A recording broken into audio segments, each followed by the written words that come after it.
राम राम जी। आज हम सुनने जा रहे हैं श्याऊ माता की कहानी, जो कि कार्तिक माह की अष्टमी को मनाई जाती है। एक बार एक साहूकार था, जिसके 7 बेटे और 7 बहू थी। साथ ही एक बेटी भी थी, जो दीपावली पर ससुराल से मायके आई हुई थी। दीपावली पर घर को लेपने के लिए सातों बहुएं मिट्टी लेने जंगल में गई, तो साहूकार की बेटी भी उनके साथ चली गई। साहूकार की बेटी जहाँ मिट्टी खोद रही थी, उस स्थान पर श्याऊ अपने बच्चों के साथ रहती थी। मिट्टी खोदते हुए गलती से साहूकार की बेटी की खुरपी की चोट से श्याऊ का बच्चा मर गया। इससे क्रोधित होकर श्याऊ बोली, तुमने मेरे बच्चे को मारा है, अब मैं तुम्हारी कोख बांधूंगी। श्याऊ की ये बात सुनकर साहूकार की बेटी रोने लगी और अपनी भाभीयों से एक एक कर विनती करने लगी कि वह अपनी कोख बंधवा ले। लेकिन सभी भाभीयों ने ननद के बदले अपनी कोख बंधवाने से इनकार कर दिया। लेकिन सबसे छोटी भाभी अपनी कोख बंधवाने के लिए तैयार हो गई।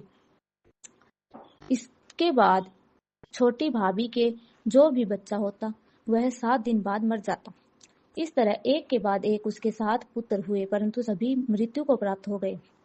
इस समस्या को सुलझाने हल करने के लिए पंडित को बुलवाया गया। तब पंडित ने छोटी बहू को सुरई गाय की सेवा करने की सलाह दी।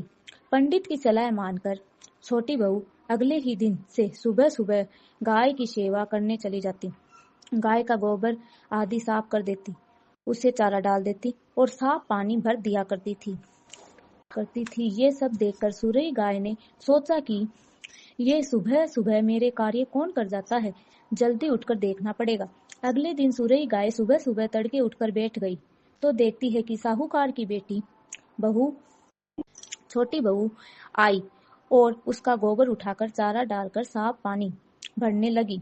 तो सुरई गाय ने उसे रोक लिया और उससे पूछने लगी कि तुम किस लिए मेरी सेवा करती हो। साहूकार की छोटी बहू बोली, माता, आपकी सहेली श्याऊ माता मेरी कोख बंधवा रखी है, जिस कारण मेरे बच्चे जीते नहीं हैं। यदि आप मेरी कोख खुलवाते तो मैं आपका बहुत उपकार मानूंगी। सुरई गाय ने उसकी बात मान ली और उसके साथ 7 समुद्र पार श्याऊ माता के पास जाने को तैयार हो गई। काफी दूर चलने के बाद वह दोनों थक कर एक पेड़ के नीचे बैठ गए।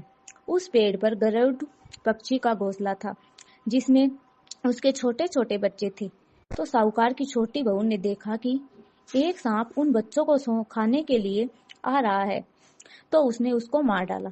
थोड़ी देर बाद जब गरुड़ पंछी आई, तो खून देखकर सोचने लगी कि इसने मेरे बच्चे को मार डाला है, और वह अपनी चोंच से साहूकार की छोटी बहू को मारने लगी। तब वह बोली, मैंने तो सांप से तेरे बच्चे की रक्षा करी और तुम मुझे मार रही हो। ये सुनकर गरुड़ पंखनी खुश हो गई और बोली, तूने मेरे बच्चे की जान बचाई है, जो चाहे वो मांग ले। तो साहूकार की छोटी बहू बोली, तुम मुझे 7 समुद्र पार श्याऊ माता तक पहुंचा दे।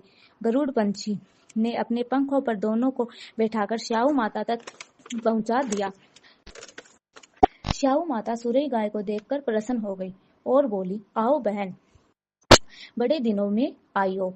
अब आई हो तो मेरे बालों में जुएं पड़ गई है, वह देख दो। सुरई गाय के कहने पर साहूकार की छोटी बहू श्याऊ माता के सर से जुएं निकालने लगी।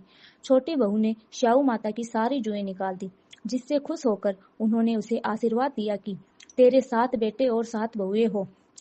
ये सुनकर वह बोली, माता, मेरे तो एक पुत्र भी नहीं है। श्याऊ माता सोचने लगी, ऐसा क्यों? तो साहूकार की छोटी बहू बोली, पहले आप मुझे 7 बेटे बहू का आशीर्वाद दे, उसके बाद मैं आपको बताऊंगी। श्याऊ माता ने उसे वचन दे दिया। तो साहूकार की छोटी बहू बोली, माता, आपने मेरी कोख बांध रखी है, यदि आप उसे खोल दें तो मेरे 7 पुत्र और 7 बहुएं हो जाए। ये सुनकर श्याऊ माता बोली, तूने तो मुझे वचन में बांधकर ठग लिया, लेकिन जा, तू घर जाकर अहोई माता का व्रत कर, उद्यापन कर, तेरे 7 पुत्र और 7 बहुएं होंगी। छोटी बहू वापस अपने घर आई तो देखती है उसके 7 बेटे और बहू घर में बैठे मिले। ये देखकर छोटी बहू प्रसन्न हुई। अहोई अष्टमी का दिन आया तो साहूकार की छोटी बहू ने 7 अहोई बनाकर 7 कढ़ाई दी।